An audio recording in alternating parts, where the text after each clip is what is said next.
The dust beneath Beatrice Thorne's boots had turned from brown to white somewhere past the 15th mile, and by the 20th, she could no longer feel her legs at all. She stumbled toward the wooden well in the center of the ranch yard, her vision swimming with heat waves and exhaustion, her throat so parched she couldn't even summon enough moisture to swallow. The August sun of 1883 beat down mercilessly on the California landscape, turning the air itself into something thick and oppressive. Her fingers brushed the rough wood of the well's edge, just as her knees buckled, and the world tilted sideways in a rush of darkness. Bennett Irons had been mending fence posts near the barn when he caught movement from the corner of his eye. A woman, thin as a willow branch, and swaying like one too, reaching for his well. He dropped his tools and started running the moment he saw her begin to fall, his long legs covering the distance in seconds. He caught her just before her head struck the hard-packed earth, her weight surprisingly light in his arms despite her height. Her skin was flushed with heat, her lips cracked and bleeding, her dark hair matted with sweat and dust. "Jesus," he muttered, gathering her up against his chest. She was unconscious, her breathing shallow and rapid. He'd seen enough cases of heat exhaustion and dehydration working cattle drives to know she was in serious trouble. He carried her quickly toward his small ranch house, kicking the door open with his boot and bringing her inside where the thick adobe walls kept the interior blessedly cooler than the hellish heat outside. Bennett laid her carefully on his bed, the only real piece of furniture in the one-room house besides a table, 2 chairs, and a stove. He grabbed his water pitcher and a clean cloth, dampening it and pressing it gently to her forehead and cheeks. Her eyelids fluttered but didn't open. He lifted her head carefully and brought the pitcher to her lips, letting just a trickle of water flow into her mouth. Too much too fast could make her sick, he knew. "Come on," he said softly. "Just a little. You need this." She swallowed reflexively, and he gave her a bit more, repeating the process until he was satisfied she'd taken enough for now. He dampened the cloth again and wiped the dust from her face, noticing for the first time how young she was, probably no more than 22 or 23. Pretty, too, beneath the grime and sunburn. But more than that, there was something about her face that spoke of determination, of strength, even in unconsciousness. He pulled off her worn boots, finding her feet blistered and bleeding. He fetched his medical kit and began cleaning the wounds carefully, applying salve and bandages. Her dress was tattered and stained with travel, and he could see the outline of her ribs through the thin fabric. Wherever she'd come from, and whatever had driven her to walk 20 miles in this heat, it hadn't been good. Bennett sat back in his chair and studied her, wondering what her story was. His ranch sat about 5 miles outside of Los Angeles, close enough to make the trip to town when he needed supplies, but far enough away that visitors were rare. The nearest neighbor was the Martinez family, 3 miles to the east. For someone to end up at his well on foot meant they'd either gotten lost or were running from something. He got up and made a simple broth, keeping it warm on the stove.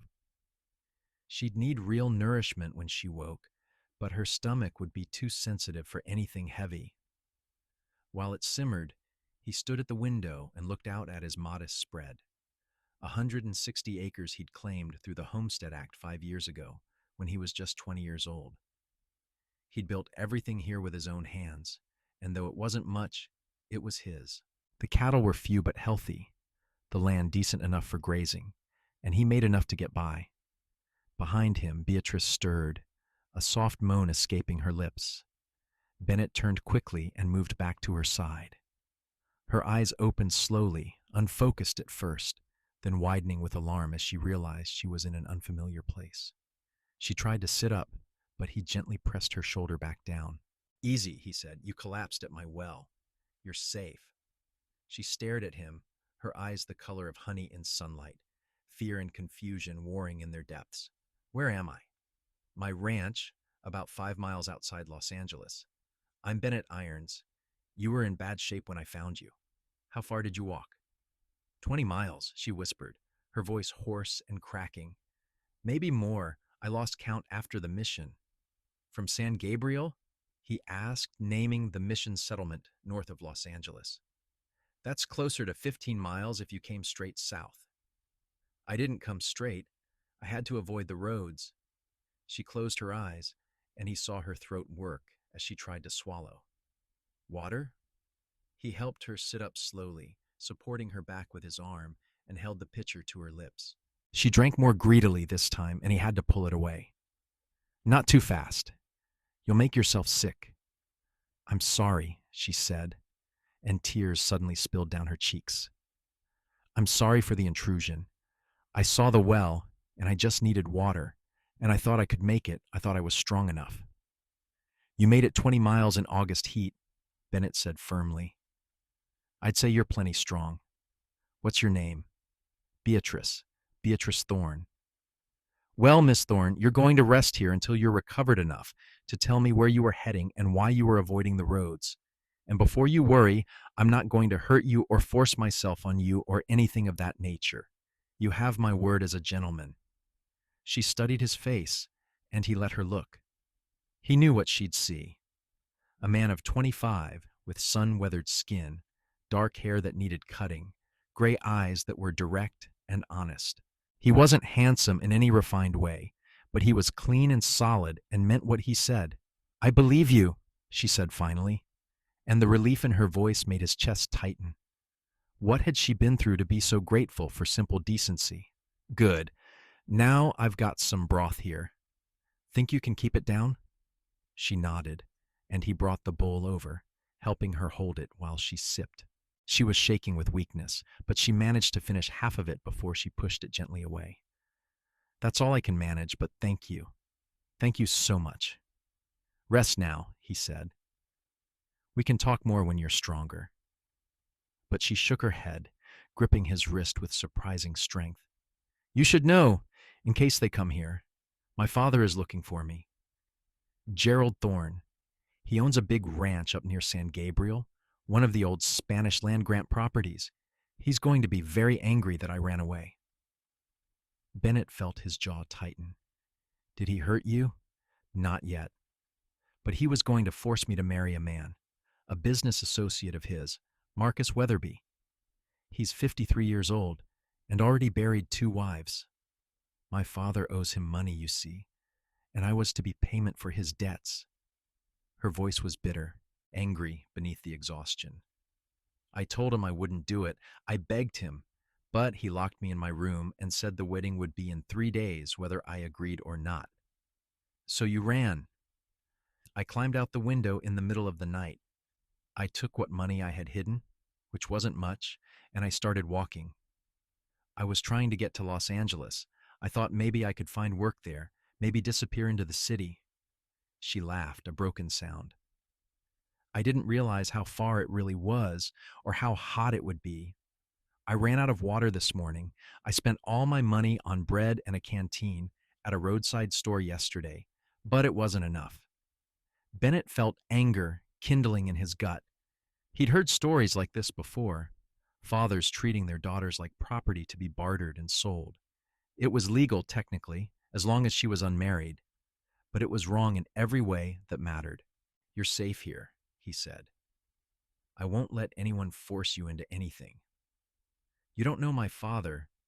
He has men who work for him, hard men, and Marcus Weatherby has money and connections. They'll find me eventually. Let them come. This is my land, and I don't take kindly to people who think they can buy and sell human beings like cattle. He saw the doubt in her eyes and added, I mean it. You rest now. We'll figure out what to do when you're on your feet again. She searched his face once more, then nodded slowly and lay back down. Within minutes, exhaustion claimed her and she was asleep. Bennett watched her for a long moment, then went outside to finish his chores. But his mind was racing with plans and possibilities. If her father was who she said he was, Gerald Thorne of the old Rancho San Gabriel lands, then she was right to be worried. Men like that considered themselves above the law, especially when it came to their own families. But Bennett hadn't survived 5 years making a go of this ranch by backing down from hard situations. He'd deal with whatever came, same as he always had. Over the next 3 days, Beatrice slowly regained her strength. Bennett kept her fed with simple, nourishing meals and made sure she drank plenty of water. He'd given her his bed and made himself a pallet on the floor by the stove, ignoring her protests. Her feet healed enough that she could walk around the house, and he found her one of his clean shirts and a pair of pants that she rolled up at the ankles.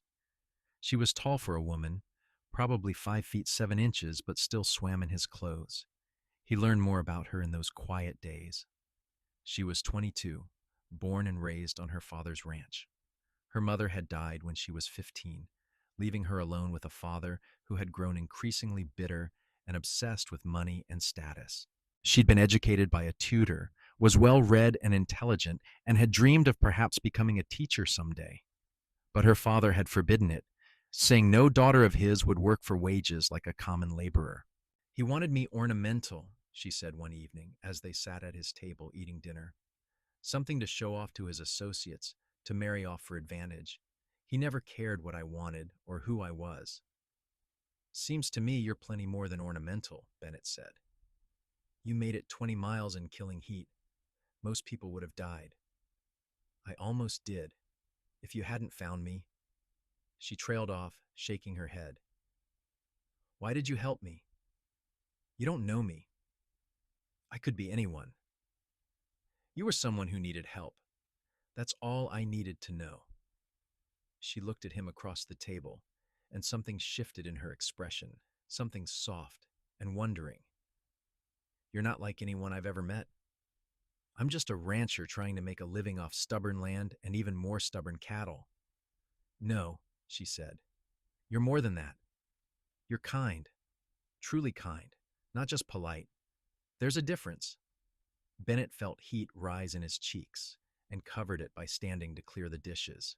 But he was aware of her watching him and of the way his heart had started beating faster when she looked at him like that. On the fourth day, Bennett rode into Los Angeles to sell some cattle and buy supplies. He kept his ears open while he was in town, and sure enough, he heard talk. Gerald Thorne had men asking around about a young woman, offering a reward for information. The description matched Beatrice, though they were calling her confused and ill, claiming her father was desperately worried about her welfare. Bennett bought what he needed and rode home quickly, arriving in the late afternoon to find Beatrice outside, feeding his chickens. She'd braided her hair back, and the sun caught golden highlights in the dark brown. She smiled when she saw him, and he felt that kick to his chest again. They're looking for you in town, he said without preamble. Your father has men offering a reward. The smile died on her face. I knew he would. What did they say about me? That you're confused and ill, that he's worried. He dismounted and started unloading supplies. They didn't say anything about Marcus Weatherby or a forced marriage. Of course not. That would make him look bad. She wrapped her arms around herself despite the heat. I have to leave. I can't put you in this position. You're not leaving. Bennett, you don't understand what you're risking. If they find me here, if they think you've been hiding me, they could accuse you of kidnapping. They could take your ranch. I'd like to see them try. He carried a sack of flour into the house, and she followed him.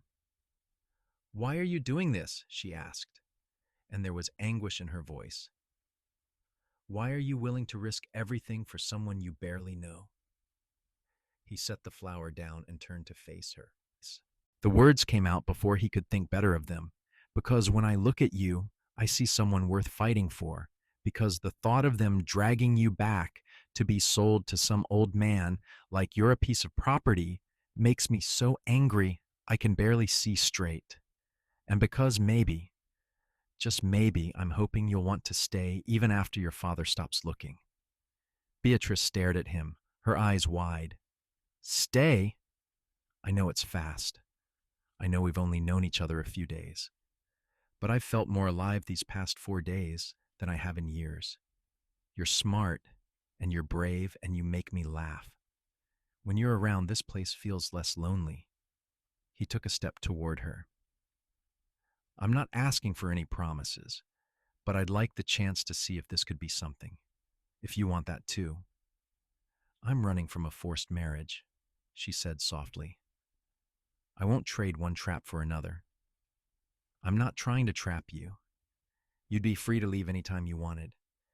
But if you stayed, it would be as my equal, my partner, not my property. She was quiet for a long moment, and he could see her thinking, weighing. Then she said, I don't know if I can trust what I'm feeling.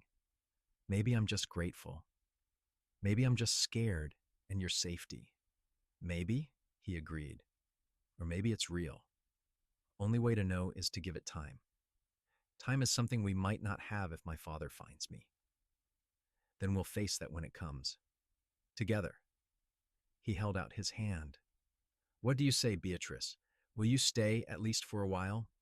No pressure, no expectations. Just a chance to see what this might be. She looked at his hand, then up at his face.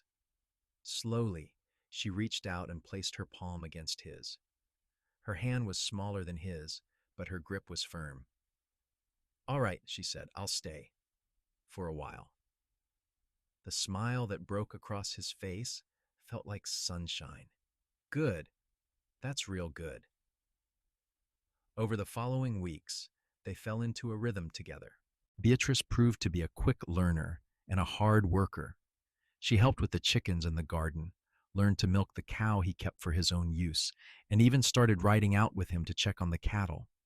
She sat a horse well, and he wasn't surprised to learn she'd been riding since childhood. They talked for hours while they worked, sharing stories and dreams and opinions.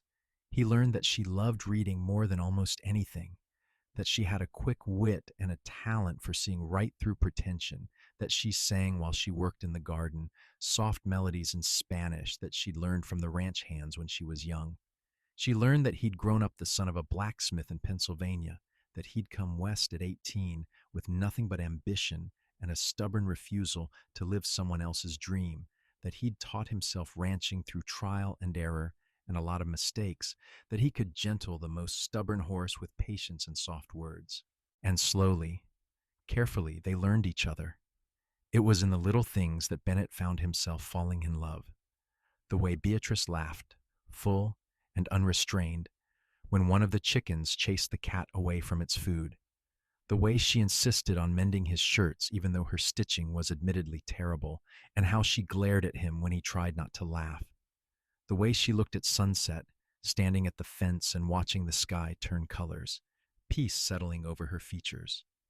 The way she sometimes reached for his hand without seeming to think about it, and how right it felt when her fingers laced through his. He thought she might be falling too, from the way she watched him when she thought he wasn't looking, from the way she'd started standing closer to him when they worked side by side, from the soft smile she gave him first thing in the morning when she was still sleepy and unguarded. But he didn't push. He'd given his word to let her decide at her own pace, and he meant to keep it. 6 weeks after Beatrice had collapsed at his well, Bennett rode to the Martinez ranch to help Carlos Martinez with a difficult foaling.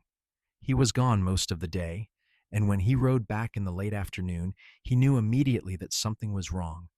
The door to the house stood open, and Beatrice wasn't anywhere to be seen. He dismounted quickly and went inside, his hand instinctively moving to the rifle he kept by the door, but the house was empty, nothing disturbed. On the table, held down by a stone, was a note in Beatrice's careful handwriting. Bennett, I'm sorry. Father's men were here.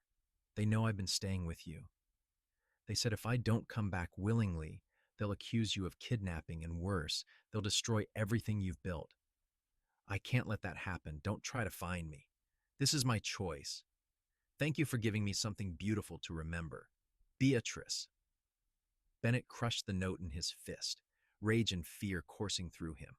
That damned stubborn woman trying to protect him by sacrificing herself. Did she really think he'd just let her go? That he'd let her father hand her over to Weatherby like she was nothing more than a business transaction? Not a chance in hell. He checked his rifle, made sure his revolver was loaded, and saddled his fastest horse. Then he rode hard for San Gabriel, pushing the mare as fast as he dared in the fading light. The Thorne Ranch was one of the biggest in the area, built on what had been Spanish land before California became American territory. It wouldn't be hard to find, and Bennett had the advantage of arriving unexpected. He reached the ranch compound just after full dark, when the ranch hands would be in the bunkhouse and the family would be finishing dinner. The main house was a sprawling adobe structure built in the old California style with a courtyard in the center. Light spilled from the windows, and Bennett could see shadows moving inside. He tied his horse out of sight and approached on foot, keeping to the shadows. Through one of the windows, he could see into a large dining room. An older man sat at the head of the table, gray-haired and heavy-set, with the kind of face that had probably been handsome once, but had been soured by years of greed and cruelty. Gerald Thorne, it had to be. Next to him sat another man, older, with thin lips and calculating eyes, Marcus Weatherby. And there, at the other end of the table, sat Beatrice. She was wearing a dress, her hair done up elaborately, but even from outside, Bennett could see the misery in her face. She wasn't eating, just staring at her plate while the two men talked over her head like she wasn't even there. Bennett's hands clenched into fists. He wanted to smash through that window and drag her out right now, but that would likely get him shot and wouldn't help Beatrice in the long run. He needed to be smart about this. He circled the house until he found what he was looking for, a window that opened onto what looked like a study or office. He tested it carefully and found it unlatched. Probably they weren't worried about thieves this close to the house. He eased it open and climbed through, moving quietly across the room to the door. The hallway beyond was empty. He could hear voices from the dining room, male laughter that made his skin crawl. He moved toward them, staying in the shadows, until he could hear what they were saying. "Wedding will be the day after tomorrow," Gerald Thorne was saying. "I've already made the arrangements with Father Mendoza. He wasn't pleased about the hasty nature of it, but a generous donation to the mission convinced him." "And you're certain she won't run again?" That was Weatherby's voice, thin and reedy. "I've locked her in her room at night, and I've got men watching the house during the day. Besides, she won't run. She knows I'll ruin that rancher if she tries anything else. The girl has too much of her mother's soft heart." "Soft hearts can be educated out of a woman," Weatherby said. "My first two wives learned discipline well enough." "Is that what you call dying young?" Gerald Thorne laughed, cruel and mocking.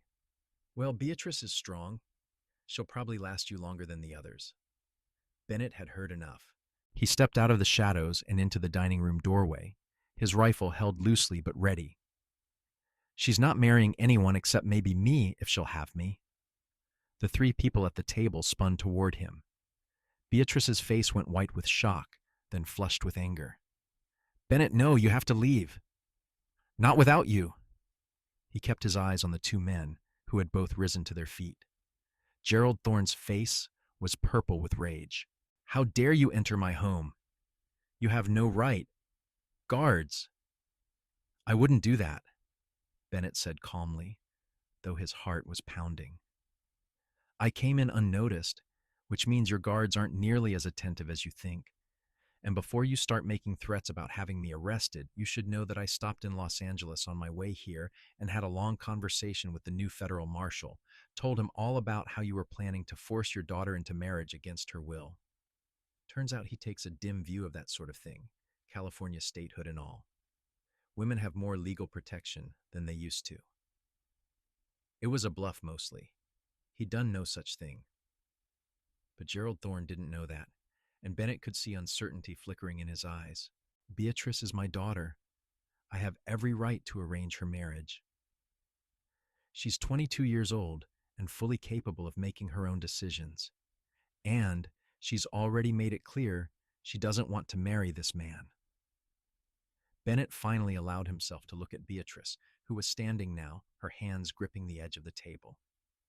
"Isn't that right?" "I don't want to marry him," Beatrice said, her voice shaking but firm. "I never did. I want to leave, Father. I want to make my own life." "You ungrateful little—" Gerald Thorne started forward, his hand raising, and that was all Bennett needed. He moved fast, putting himself between Beatrice and her father, the rifle coming up. I wouldn't. I'm not going to let you hurt her. Not ever again. I've never laid a hand on her. Maybe not, but you locked her in her room. You threatened to ruin me to force her back here. You're selling her to a man old enough to be her grandfather to pay your debts. That's a different kind of hurt, and maybe worse. Bennett's voice was steady, cold. Here's what's going to happen. Beatrice is going to leave with me right now, and you're not going to stop us or send anyone after us, because if you do, I will go to the marshal and I'll tell him everything. About the forced marriage, about you using your daughter to pay gambling debts. All of it. And then I'll make sure every newspaper from here to San Francisco knows the story. Your reputation will be destroyed. You have no proof of anything, don't I? Beatrice is proof. Her testimony alone would be enough. And I'm betting if I start asking around, I'll find others who know about your debts, about the arrangement with Weatherby. He glanced at the older man, who had gone very quiet. I'm betting Mr. Weatherby here would rather not have it known that he was trying to buy himself a young wife to replace the ones he's already buried. Bad for business, I'd think.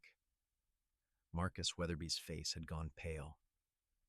Gerald, perhaps we should reconsider. Shut up, Thorne snarled. Then he turned back to Bennett, his eyes full of hate. You think you're protecting her? You're just a dirt farmer with a nothing ranch. You can't give her anything. She'll realize that soon enough and come crawling back. Maybe, Bennett said.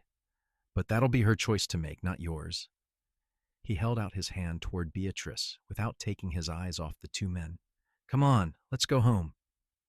Beatrice moved quickly, coming around the table and taking his hand.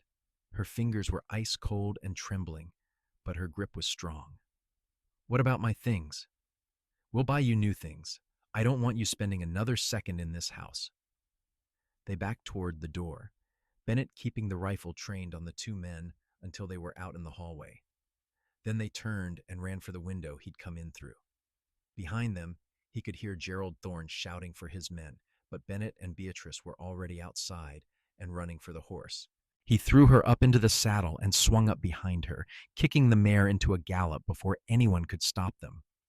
They rode hard through the darkness, Beatrice pressed back against his chest, his arm tight around her waist. He could feel her shaking, whether from fear or relief or reaction, he wasn't sure. They didn't slow until they were miles away, and only then because the horse needed rest. Bennett found a small creek and dismounted, helping Beatrice down. The moment her feet touched the ground, she spun on him. That was the stupidest, most reckless thing I've ever seen anyone do, she said, and he realized she was crying, tears streaming down her face. You could have been killed. He could have had his men shoot you. But he didn't. But he could have. And you did it anyway. Why? Why would you risk your life for me? Bennett reached out and gently brushed the tears from her cheeks. Because I love you, he said simply. Because I'd rather die trying to save you than live knowing I'd let you sacrifice yourself for me. Because you're the best thing that's ever happened to me, and I'm not letting you go without a fight. Beatrice stared at him, her lips parted in shock. You love me? I love you. I've been falling in love with you since the moment you woke up in my bed and looked at me like I might be someone worth trusting. I love your strength and your stubbornness and the way you sing in Spanish when you're happy. I love how you argue with me when you think I'm wrong and how you laugh when the chickens do something stupid. I love you, Beatrice Thorne, and I want to spend the rest of my life proving it to you if you'll let me. She made a sound that was half laugh, half sob, and threw her arms around his neck. I love you too. God help me, I love you too. I think I started falling the moment you gave me water and told me I was safe. I've never felt safe before, not really. But I feel safe with you. Bennett pulled her close and kissed her, and it was like coming home. She kissed him back fiercely, her hands tangling in his hair, and for a long moment the world narrowed down to just the two of them, the feel of her in his arms, the taste of her lips, the way she sighed against his mouth. When they finally pulled apart, both breathing hard, Beatrice rested her forehead against his. What do we do now? He meant what he said about destroying you. Let him try, but I don't think he will. He's too worried about his reputation. And Weatherby won't want the scandal either. They'll bluster and threaten, but as long as you're safe and not being forced into marriage, I think they'll eventually leave us alone. And if they don't, then we'll deal with it. Together. He kissed her forehead. Come on, let's get you home. They rode through the night, taking a roundabout path in case anyone tried to follow. By the time they reached Bennett's ranch, the sun was rising, painting the sky in shades of pink and gold. Beatrice had fallen asleep against his chest during the ride, and he hated to wake her, but they needed to get inside and rest properly. She stirred as he dismounted, her eyes opening slowly. Are we home? The way she said it, like his ranch was already hers too, made his heart swell. Yeah, we're home. He helped her down and led the horse to the barn, taking care of the mare before heading to the house. Inside, everything was exactly as they'd left it. Beatrice looked around, and he saw her shoulders relax, the tension draining out of her. I was so scared I'd never see this place again, she said softly.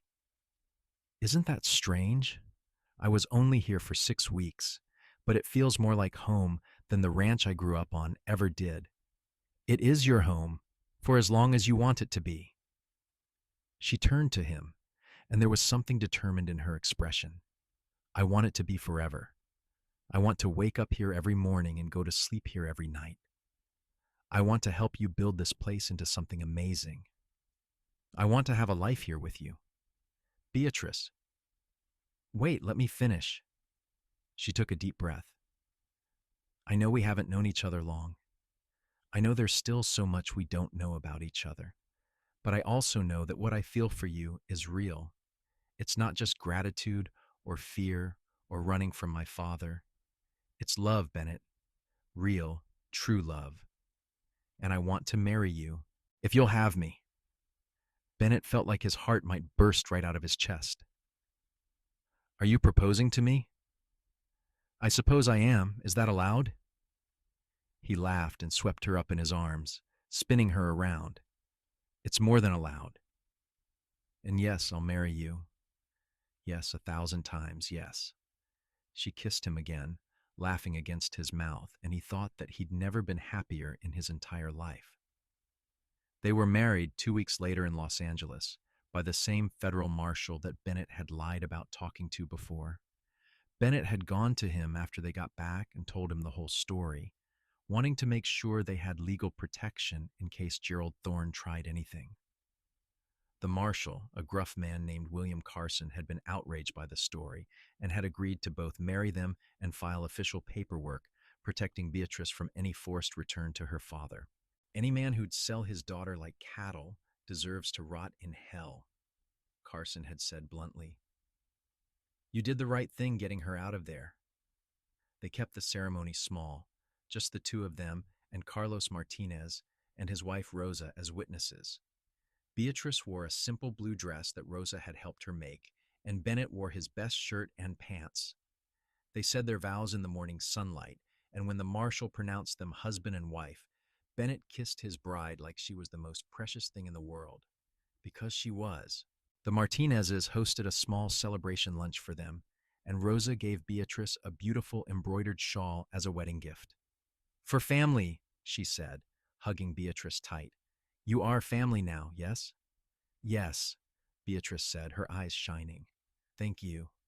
They rode back to the ranch in the afternoon, and that night, in the bed they now shared as husband and wife, Bennett made love to his bride slowly and tenderly, learning every inch of her, showing her with his body what he'd already told her with words, that she was loved, cherished, valued beyond measure. Afterward, as they lay tangled together in the darkness, Beatrice traced patterns on his chest and said, I want to write to him, to my father.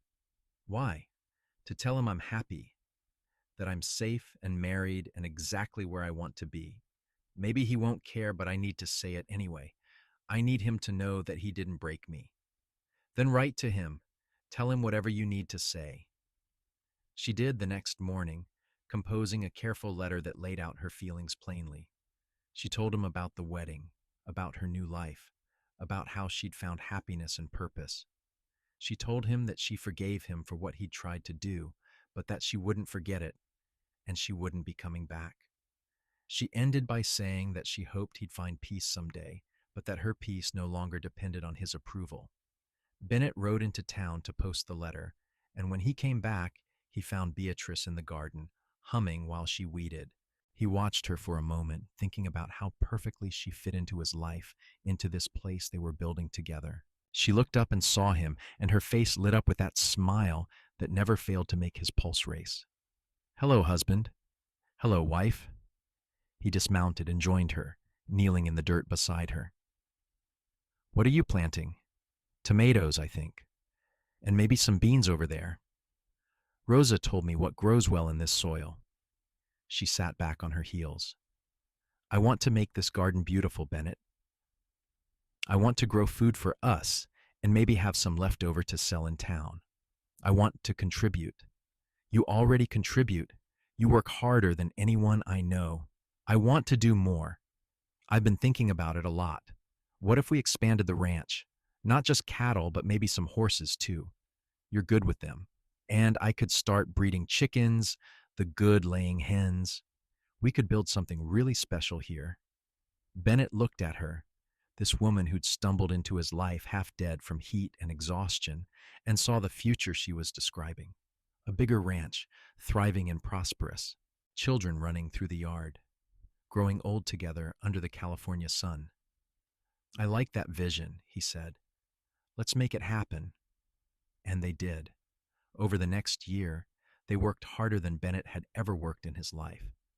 They expanded the herd slowly, buying good breeding stock when they could afford it.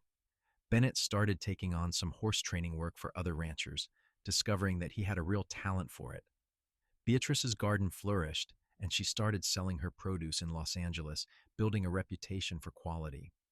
They built a chicken coop that was the envy of the county, and Beatrice's laying hens produced eggs that she also sold in town.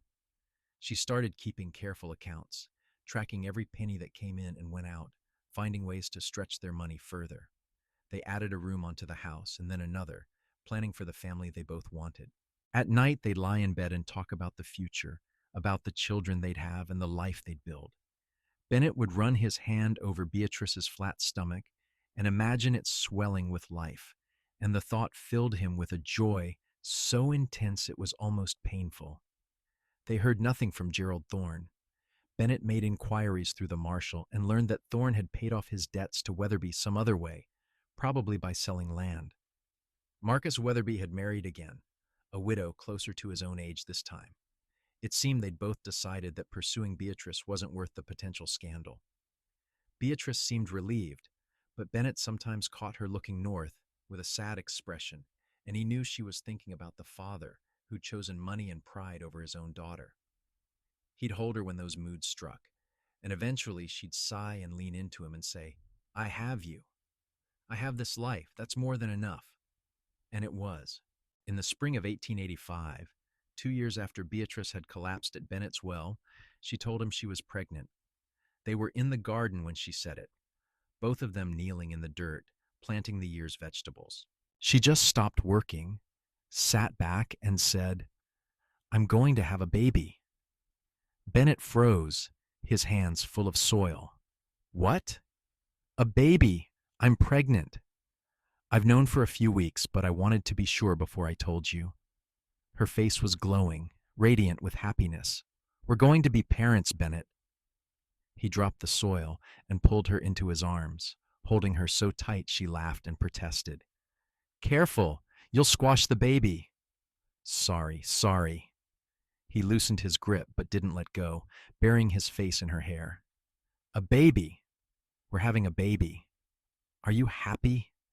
He pulled back to look at her, cupping her face in his dirty hands. "Happy doesn't even begin to cover it. I'm terrified and thrilled and so in love with you I can barely breathe." She kissed him long and sweet, and when they broke apart, she was crying happy tears. "I love you too, so much." The pregnancy was relatively easy, and Rosa Martinez was a fountain of advice and support. As Beatrice's belly grew, Bennett found himself even more in awe of her.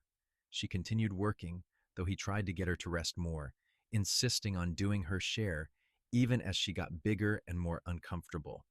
"I'm pregnant, not an invalid," she'd say when he fussed. But she'd also smile when he brought her tea without being asked, or rubbed her aching back at night, or talked to her swollen stomach about the ranch and the horses and how excited he was to meet the baby.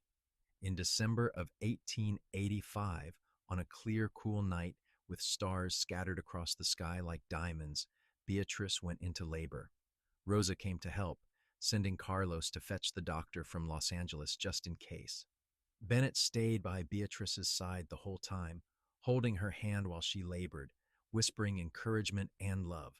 It was long and hard, and there were moments when Bennett was truly scared. But Beatrice was strong, stronger than anyone he'd ever known. And just as the sun was rising on a new day, she gave one final push, and their son entered the world, squalling and red-faced and perfect. "A boy," Rosa said, beaming as she cleaned the baby and wrapped him in a soft blanket. "A big, healthy boy." She placed him in Beatrice's arms, and Bennett watched his wife's face transform with wonder and love as she looked at their son. "Hello, little one," she whispered. "We've been waiting for you." Bennett reached out with one finger and touched the baby's tiny hand. Immediately, the little fingers curled around his, gripping tight. "He's perfect," Bennett said, his voice rough with emotion. "You're perfect, both of you." "What should we name him?" Beatrice asked, looking up at him. They discussed names for months, but never quite settled on one. But now, looking at his son's face, Bennett knew. "What about William? After the marshal who married us and helped protect you. And James for a middle name, after your mother's father." Beatrice's eyes filled with tears. "William James Irons. It's perfect." She looked back down at the baby. "Hello, William. Welcome to your life." Fatherhood changed Bennett in ways he hadn't expected. He'd always been a hard worker, but now he had a new motivation. Every fence he mended, every cow he sold, every horse he trained, it was all for his family, for Beatrice and William and the life they were building together. William grew fast, a happy baby who rarely cried and seemed to find everything fascinating. Beatrice was a natural mother, patient and loving, singing to William in Spanish like she'd once sung in the garden. Bennett would come in from working and find them together, Beatrice nursing the baby or playing with him, and his heart would swell so large he thought it might crack his ribs. When William was 6 months old, a letter arrived. It was addressed to Beatrice, and the return address was the Thorne Ranch. Bennett watched as she opened it with shaking hands, then read it in silence. Tears started sliding down her cheeks, and he moved closer, concerned. "What is it? What does it say?" "It's from my father." Her voice was barely a whisper. "He's dying. Cancer. He has maybe a few months left. And he wants to see me. To meet his grandson. To apologize before it's too late." Bennett felt his jaw tighten. "Do you want to go?" "I don't know." She looked up at him, anguish in her face. "Part of me wants to tell him it's too late, that he doesn't get to make amends just because he's dying. But another part of me, I'm his only child, Bennett, his only family, and he's my father.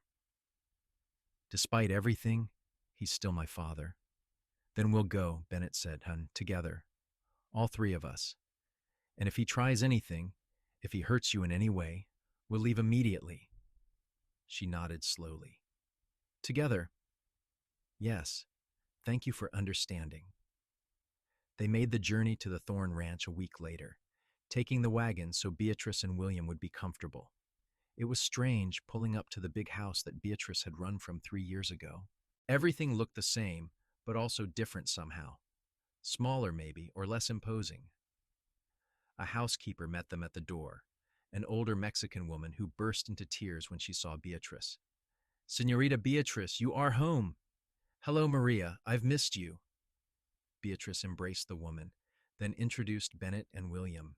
This is my husband, Bennett Irons, and our son, William. Maria cooed over the baby.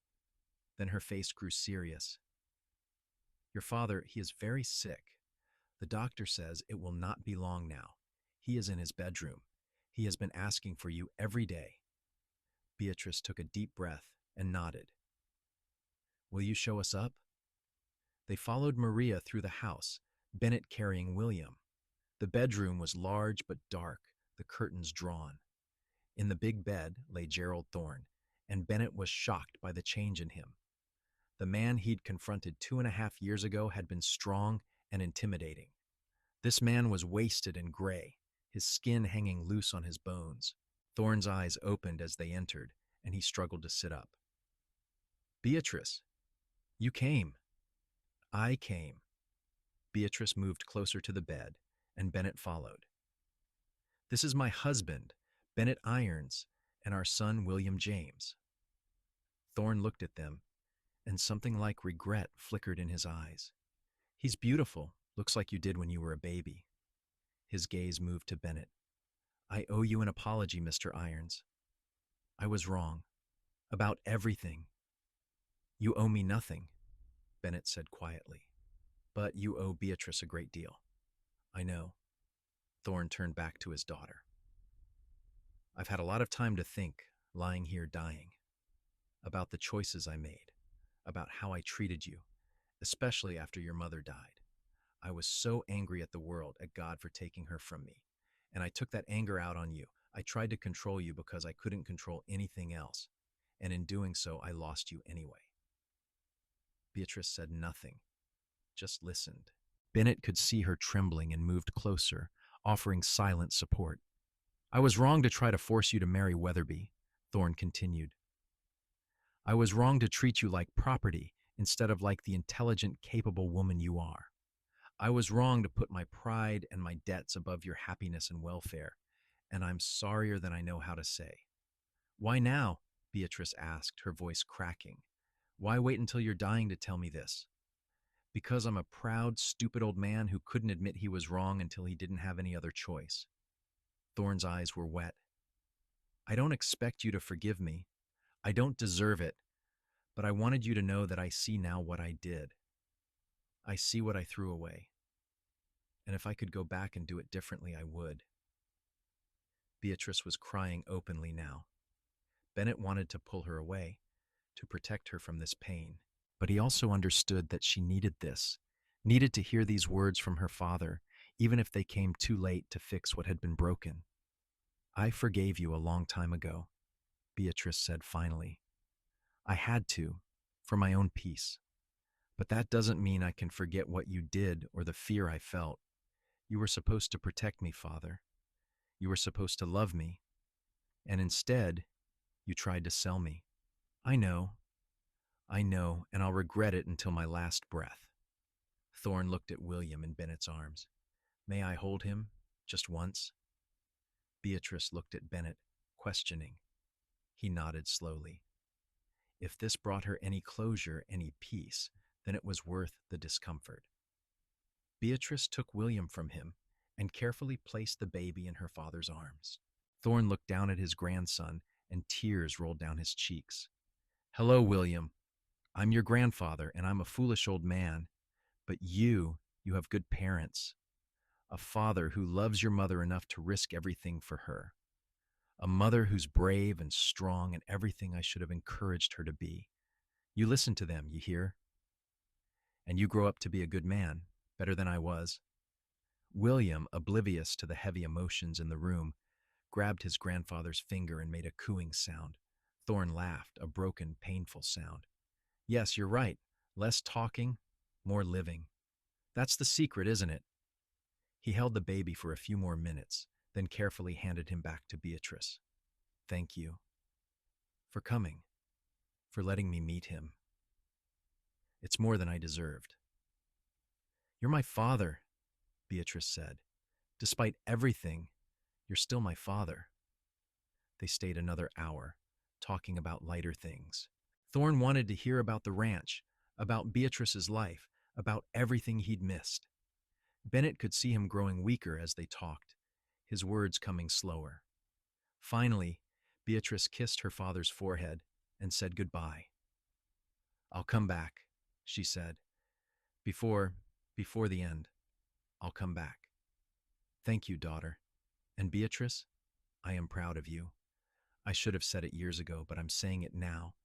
I'm so proud of the woman you've become." They left the ranch in the late afternoon, all of them quiet. William had fallen asleep, and Beatrice stared out at the passing landscape with distant eyes. Bennett reached over and took her hand, and she gripped it tight. "Thank you," she said, "for being there, for understanding why I needed to do that. Always," he said. "I'll always be there." Gerald Thorne died 6 weeks later. Beatrice was with him at the end, along with Maria and a few of the ranch hands who'd been loyal to him for years. Bennett waited downstairs with William, giving her the privacy to say her final goodbye. When she came down, her eyes were red but calm. "He's gone. He went peacefully." Bennett held her while she cried. William nestled between them. Later, they learned that Thorne had left the entire ranch to Beatrice in his will. It was worth a considerable amount of money, easily 10 times what Bennett's ranch was worth. "What do you want to do with it?" he asked. "Sell it," she said without hesitation. "I have no desire to live there or run it, but I want to use the money to expand our ranch, to make our dreams reality. Is that all right with you? It's your inheritance. You can do whatever you want with it." "No," she said firmly. "It's our money. Everything I have is yours, just like everything you have is mine. That's what marriage means. Partnership." He kissed her forehead. "Then let's build our dreams together." They sold the Thorne Ranch to a family from the East who were looking to establish themselves in California.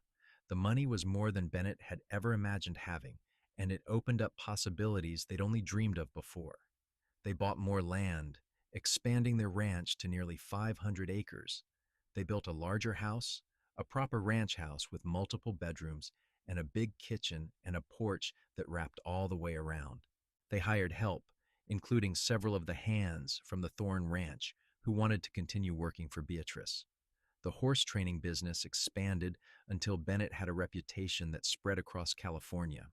People brought their difficult horses from miles away, knowing that Bennett Irons had a gift for gentling them. Beatrice's garden became a small farm operation, supplying produce to several stores in Los Angeles. The chicken operation grew until they were selling eggs and birds to buyers as far as San Diego. But more important than the business success was the family they built.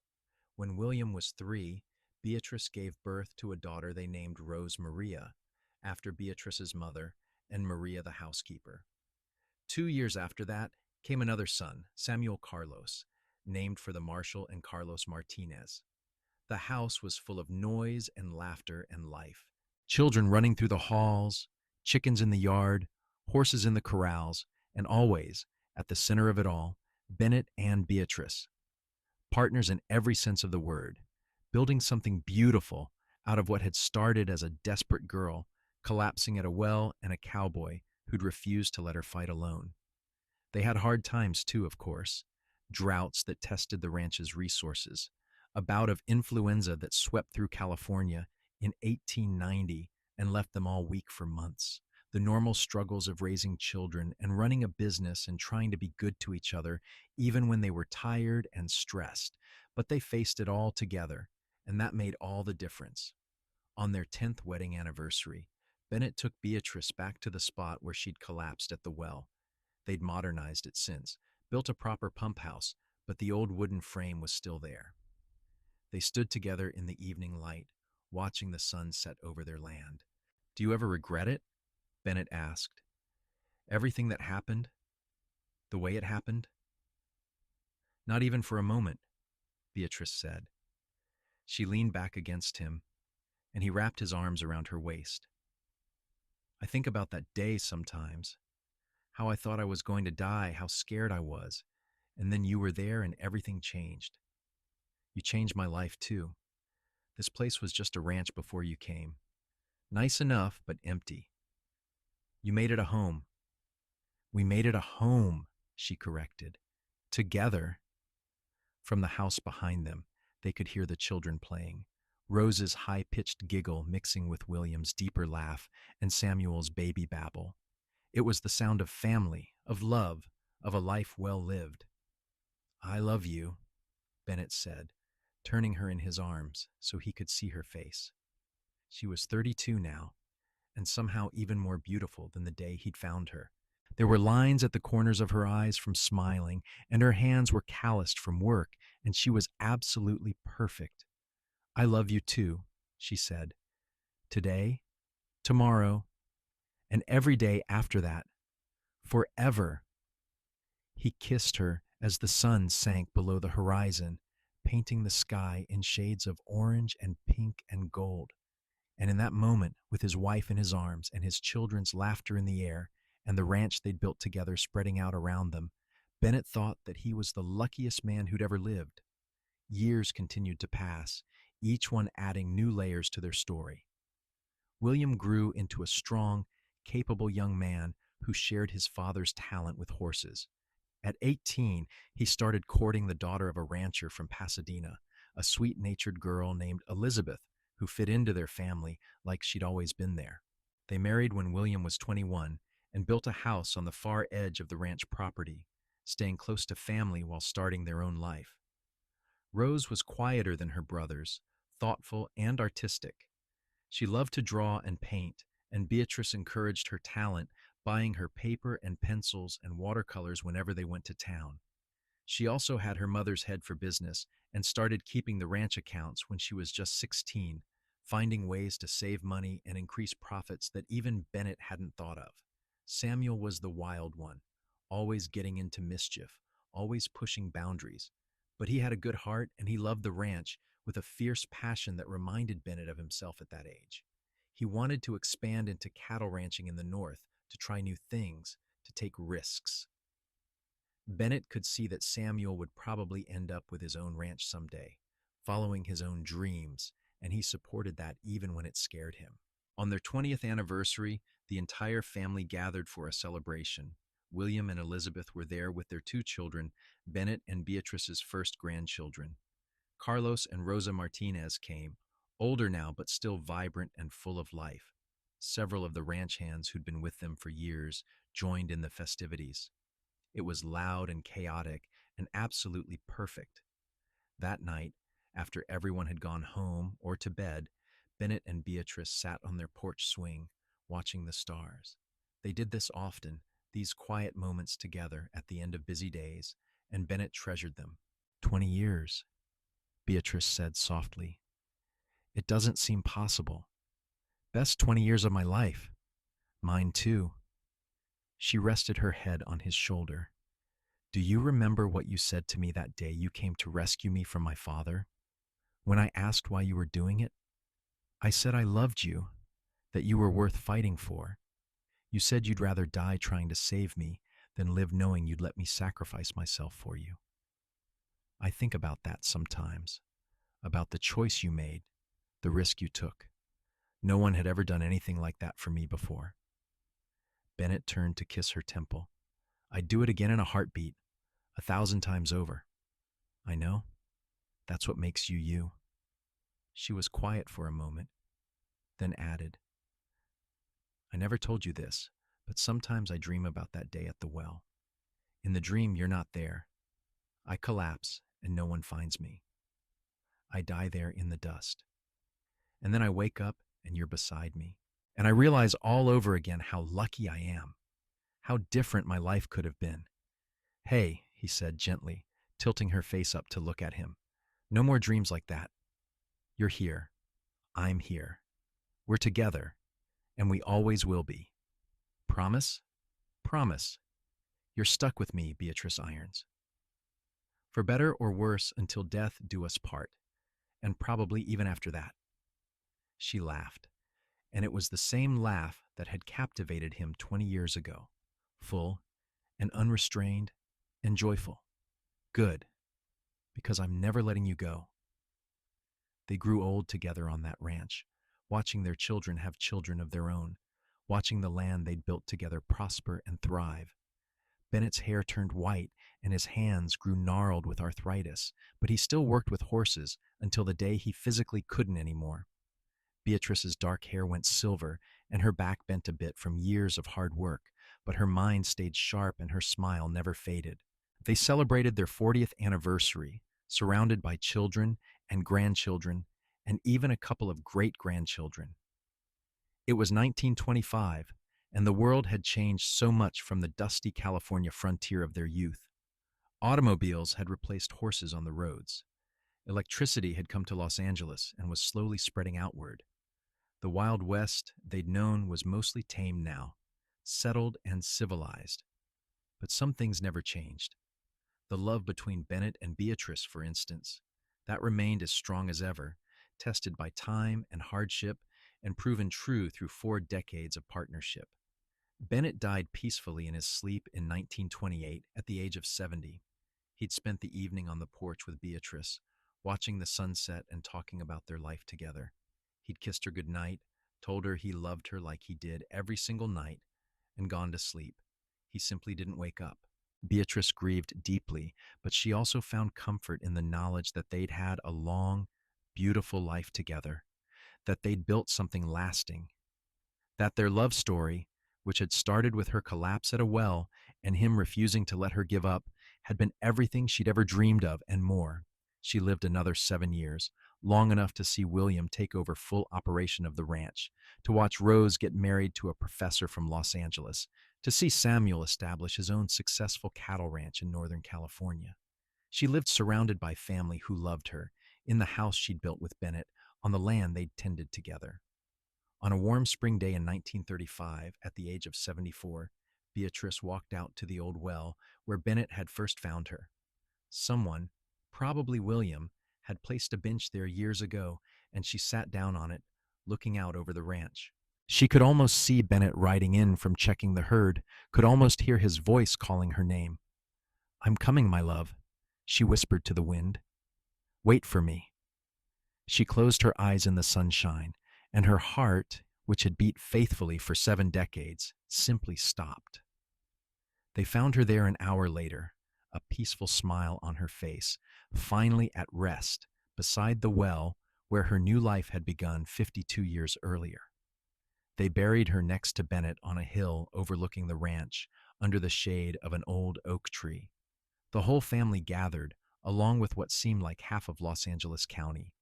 Everyone had a story about Bennett and Beatrice, about their kindness and generosity, about the love that had been so obvious between them, about the legacy they'd left behind.